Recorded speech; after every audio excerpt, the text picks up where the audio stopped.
I got a lot to say, but my words get in my way. Should I write a letter so she knows I still love her? It's been a couple of years. Good. So, more than anything, what is your objective here?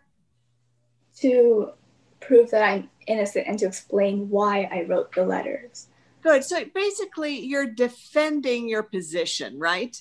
And so being reactionary and answering what she has to say needs to be very specific about what you're actually defending, okay? Because there are different points that you're making.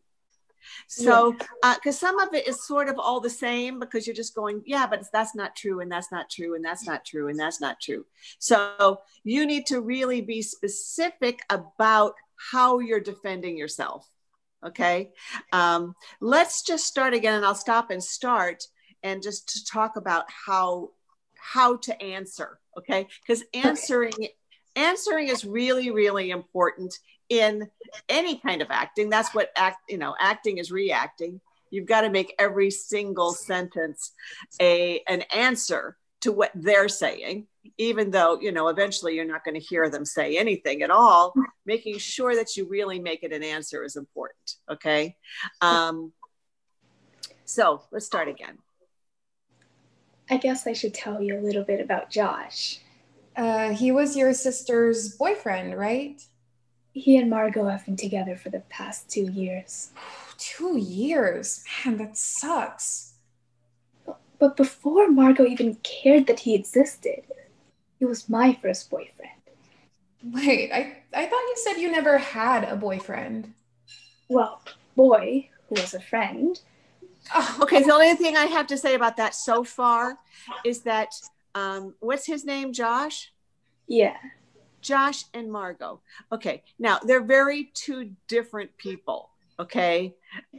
Handsome Josh that I kind of have a crush on, but he's my sister's boyfriend. Do you have a picture of him in your mind? Yeah. Do you? A really specific picture? Do you know what he looks like in your mind, who you're talking about? Well, now I do, but when I was talking before, I did not. Okay. And then there's Margot, who's your sister. A very specific person, a very specific relationship, your sister. Do you have a sister? No, but I have people close enough that are close enough that, when you talk about them, you say my sister, you can either say my sister or you can say my sister, depending on what's going on at the time. You're thinking, I love my sister so much, or you're thinking my sister bugs the hell out of me. It depends. When you say the word sister, when you say Margot, that is going to, whatever you're feeling about her at the time is going to come forward, isn't it? That's your subtext of the word Margot.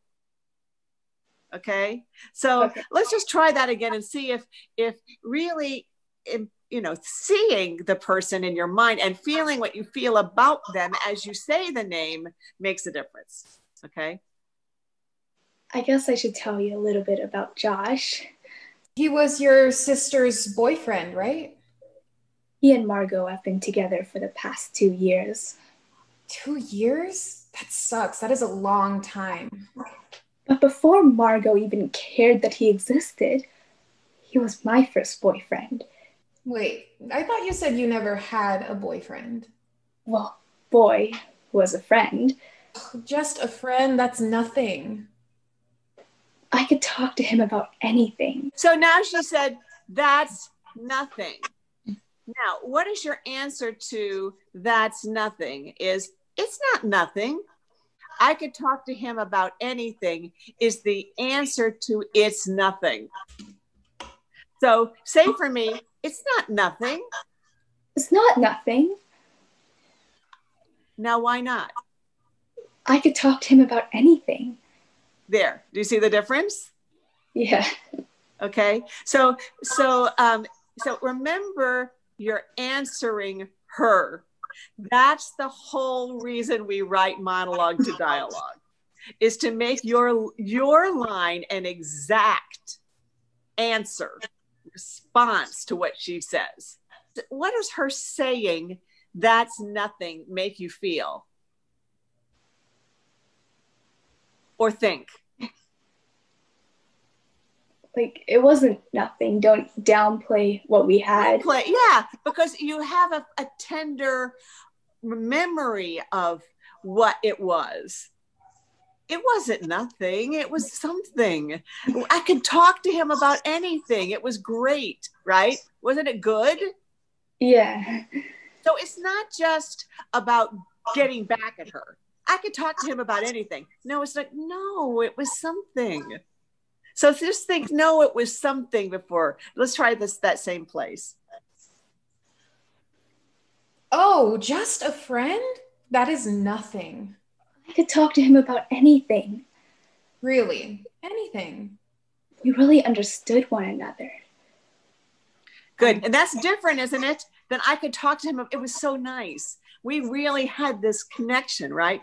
And then we really understood. Now, what does understood mean? Tell me what it means. Like, we got each other. We spoke the same language. Yeah, we clicked, right? We really clicked. Say that. We really clicked. We really clicked. Good. Now, if you're feeling that you're worried, you're feeling a worriness, and that's not a worry sentence, is it? Yeah. It's a great sentence, isn't it? We understood each other. It's not, we understood each other, right?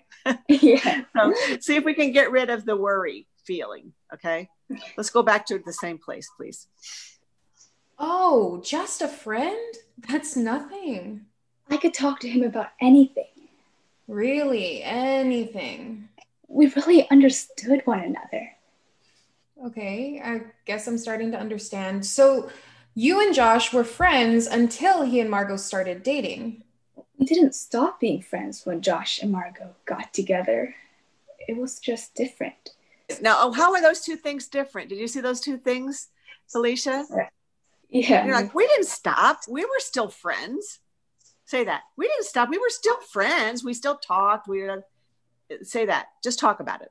We didn't stop. Like, friends don't stop being friends. Why would we stop being friends just because they got together? It was good. Excellent. Now, it was just different. What does that mean? It was just kind of awkward, and they spent less time with me. Good. So those are different, aren't they? Yeah. Okay. Let's try that. Oh, just a friend? I mean, that's nothing. I could talk to him about anything. Really? Anything? We really understood one another. Okay, I'm starting to understand. So you and Josh were friends until he and Margot started dating. We didn't stop being friends when Josh and Margot got together. It was just different. I guess I should tell you a little bit about Josh. He and Margot have been together for the past 2 years. But before Margot even cared that he existed, he was my first boyfriend. Well, boy who was a friend. I could talk to him about anything. We really understood one another.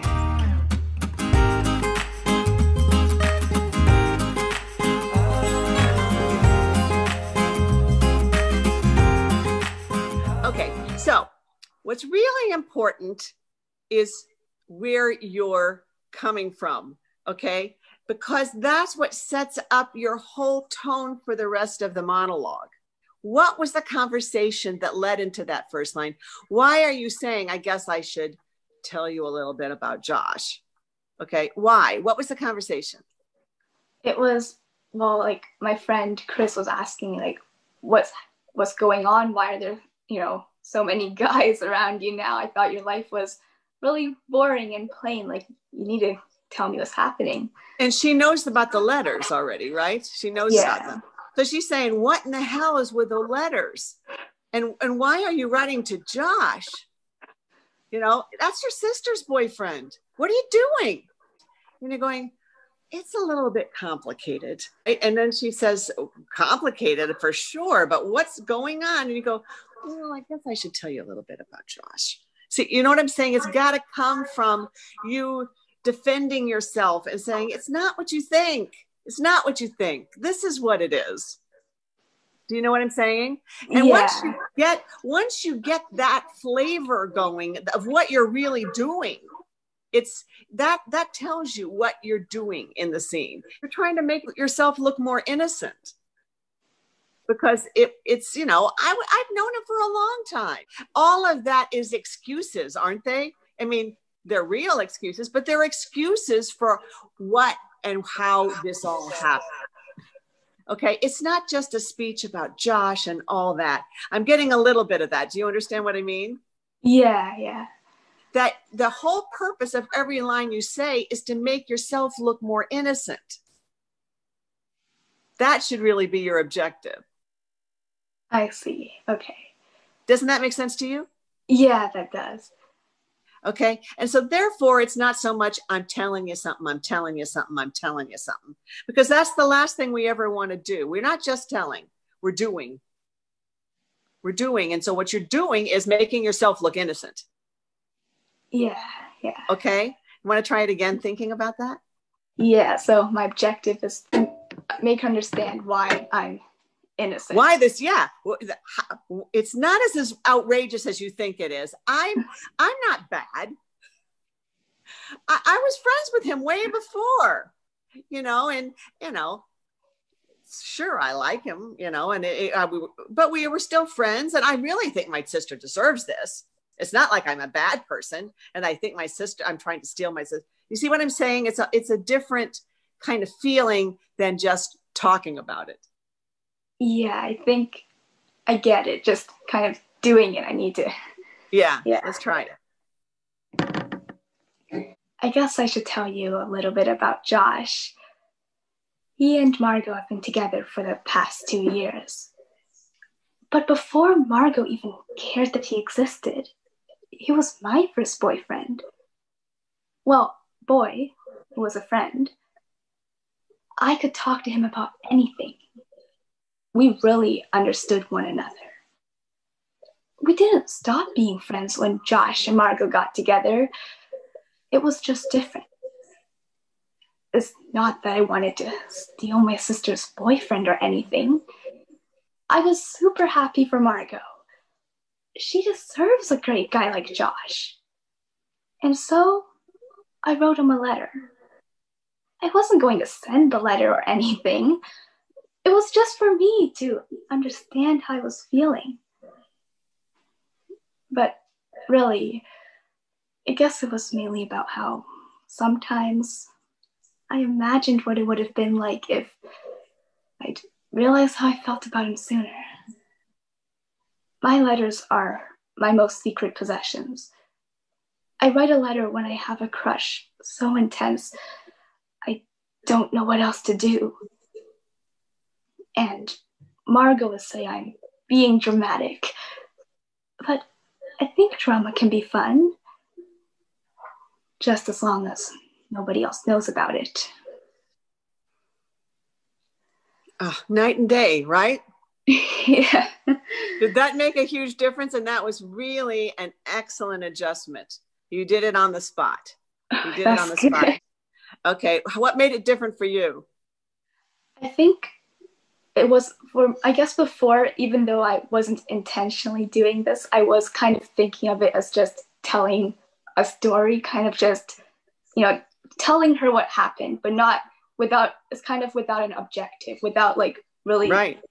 Like, saving myself, like my reputation, my innocence. Right. And the objective is what makes it a cohesive unit. Did everybody see that? That it was now to one purpose, and it doesn't feel so disjointed of, oh, now I'm going to talk about this. Now I'm going to talk about this. No, I'm trying to do this. And that goes all the way through. And that was really excellent.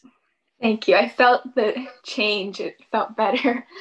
Right. And it's like the objective pulls you through. It's like you hook onto the objective, and it's the engine in the train, and it just pulls you through because that's where you're going. it knows exactly where you're going, right? Yeah, like I didn't have trouble remembering my lines on that one. Like my first take, you saw, like I forgot because I didn't really know where I was going, but right. This just takes you there. It just takes you there as long as you know why you're saying it. You know, and that why, that's everything. Good. Yeah. That was really, really good. Got a lot to say, but my words get in my way. Should I write a letter